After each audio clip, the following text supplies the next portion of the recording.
আলপনাদি আর এই পৃথিবীতে নেই। হ্যাঁ, ঠিকই শুনেছেন, বিখ্যাত ইউটিউবার আলপনা এই পৃথিবী ছেড়ে পরলোক গমন করেছে। সত্যি কেমন লাগছে না ভাবতে?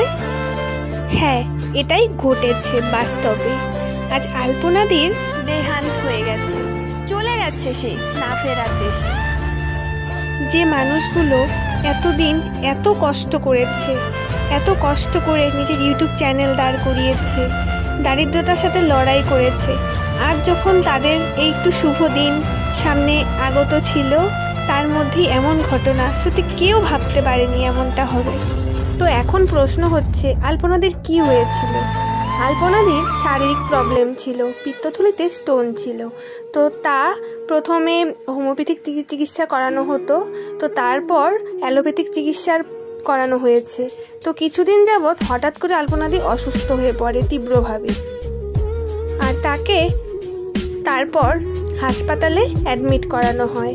তো আজ তার নিথর দেহ বাড়িতে চলে আসে।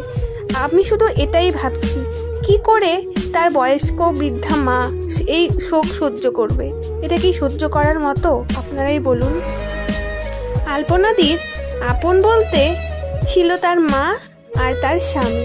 এখন তাদের উপর দিয়ে যে কি ঝড় বয়ে যাচ্ছে সেটাই শুধু ভাবছি। কি করে সহ্য করবে তার বয়স্ক বৃদ্ধা মা, যে সারা জীবন কষ্ট করেছে, শেষ বয়সে এসে একটু আনন্দের উপলব্ধি করার আগেই ভগবান এটা কি করলো?